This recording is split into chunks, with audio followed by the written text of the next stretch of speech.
So when I first saw this episode, I was like, oh, this is going to be the episode where Scootaloo gets her cutie mark because, I mean, it seems to be almost based around her, but no.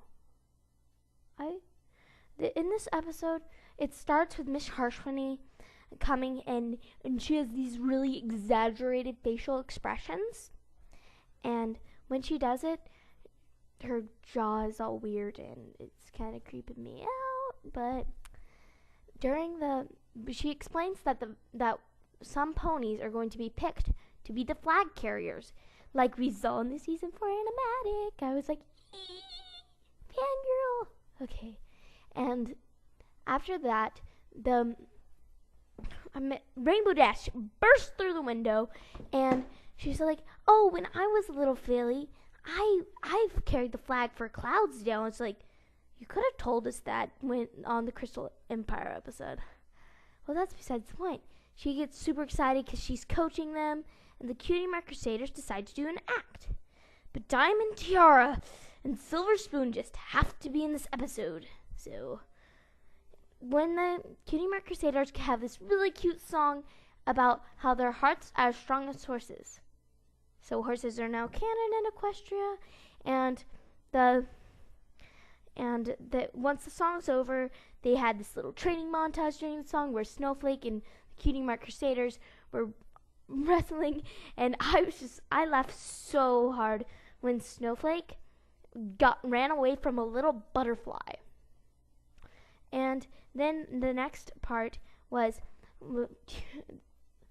Diamond Tiara and Silver Spoon came up to them, teased them about calling them blank flanks, and after that, the next day they had to originally show their performances to Rainbow Dash, and when they did that, it was so adorable. Like, Apple Bloom had little green strings attached to her and be like, Earth Ponies! And I'm just like, oh, so apparently Earth Ponies do have powers over plants because it was green and stuff. And Sweetie Belle jumped out with a ribbon on her horn going, unicorns! And Scootaloo was in the cloud, well, in the fake cloud, saying, with ribbons attached, blue ribbons attached to her wings, going, Pegasi! And they did their little routine, and Rainbow Dash was trying to get her professionalism down, but she barely could withhold it. And Diamond Tiara and Silver Spoon were hiding in the bushes. When they did that, she was like, we need to find some other way to get under their skin. And then she was like, under their wings. And I was like, oh crud, this is going to be the scene from the animatic, isn't it? Okay, and then the cute little scene from the animatic where Silver Spoon and Diamond Tiara are being horrible. And yes, I did notice that Silver Spoon's ear was doubled for about 5 seconds. They continued on with their routine, but since Diamond Tiara and Silver Spoon were such brats, now Scootaloo is under the impression that she must fly to represent Pegasi. And I think that's stupid, me being a Pegasi myself. And after that, she continued to work hard, but the other girls were tired, so they went home to go to catch some sleep. But they had to get on the early train in the morning. They got there, and Scootaloo just barely made it before the train left. But then she's like, I'm not going, I can't fly, so I'm just a weak link in the chain. And they're just like, we don't want to quit her on our team. And they got on the bus, and Rainbow Dash got mad at them, and they ran back to Ponyville. When they got back to Ponyville, they went to Scootaloo's home. She's not an orphan, she is not homeless, she has a home. And she was ripping down posters, and she threw away her scooter. I seriously started crying in this scene. No joke. I was crying, and they convinced her to come back, and they did their routine, their adorable little routine, and Miss Harshwini couldn't even withhold her professionalism about their skit.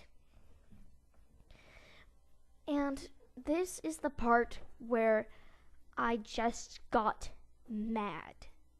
I seriously got mad at this episode. So I was just like, oh, so Scootaloo's gonna realize that to be a Pegasi doesn't mean just being able to fly. She can be a perfectly great Pegasi even with just her scooter and her. She would get her cutie mark, and then overarching plotline about the cutie mark crusaders strengthening their friendship, not through the thing that brought them together, but the thing that keeps them together, their friendship, just like the main cast would continue with the cutie mark crusaders. But no. Scootaloo says this line that I'm just like facepalm to the max. She was like, I know what we're gonna get now. She looks at her cutie blank, and this episode would have been perfect if she just got her cutie mark right then and there. Everyone would be happy, and I would be happy, and the next CMC episodes, they would get their cutie marks. And well, first they would have a fighting episode where they got mad at Scootaloo because she got her cutie mark before them, and they got their cutie marks then, and they continued helping little fillies get their cutie marks, and that would have been amazing. But no, Scootaloo says, now I know what this means. She looks at her flank, and she's like, we're gonna become cutie mark crusader flag carriers or something like that. And I'm just like, no, this episode's not over. It is not over until I say it is. But no, I don't even know the writer, so I don't know what other episodes they've written. Are they a new writer? I don't even know. If someone knows, please tell me. I don't think it's Dave Polsky because he did the last episode. Maybe it's the person that's written like all those episodes. I keep on forgetting her name. Yeah, I'm not good with the writers of My Little Pony. But Scootaloo, this would have been the perfect episode for her to get a cutie mark in scooting on her scooter. And sorry for the background noises, my sister's watching TV. And this would have been such a great, perfect episode. I would have loved this episode to death. It would have been one of my favorite CMC episodes of all time. But now, I'm going to say this, I think it's worse than Showstoppers because this would have been such a perfect moment for Scootaloo to get her cutie mark. It laid itself out there.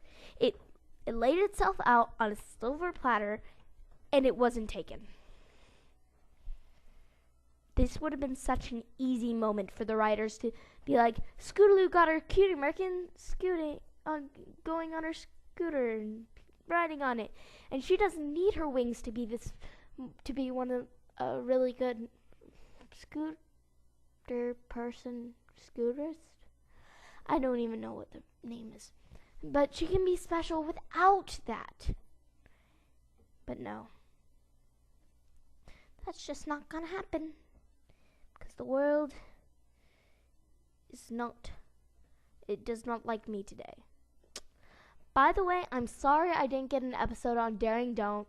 I couldn't really, but oh well, I will do it now. Okay? So what I thought about Daring Don't was, Daring Do's a real person. Rainbow Dash is fangirling. That's what I thought. I thought it was awesome. I thought the fangirl battle between Twilight and Rainbow Dash was awesome. But how Fluttershy had to snap them out of it to realize this is in real life. We can intervene. We can help Daring before Twilight could. But the one thing that I thought was sad about that episode is Rainbow Dash is fangirling. Some people think that's out of character, but I don't think it is. She fangirls over the Wonderbolts every single time she meets them. She's like, oh my gosh, oh my gosh, oh my gosh, oh my gosh, oh my gosh. I'm a horrible Rainbow Dash impressionist. And then she just gives she fangirls over her, but I think that Daring Do wouldn't be like, I work alone. Because if you had an alicorn, and 2 capable Pegasi, 2 Earth ponies, and a alicorn, and pretty much the main 6. If you had the main 6 on your side, you could just waltz up into that tower and destroy them all. She could have been like, I have my own personal army. I can destroy Alizoto, and I can destroy this evil temple thing, and I can save the world, and I can write a book about it to make some money. But no, she's like, I work alone. And her beginning reminded me of Twilight's beginning. I don't think Daring Do is going to become an alicorn princess because, you know, she's pretty much, she has the same rank as a background pony in importantness. And I give the 2 episodes, I give the Scootaloo episode 50% out of 100. And I give the Daring Don't 7 out of 100 because I liked that episode and it was a good episode. I just want to say this.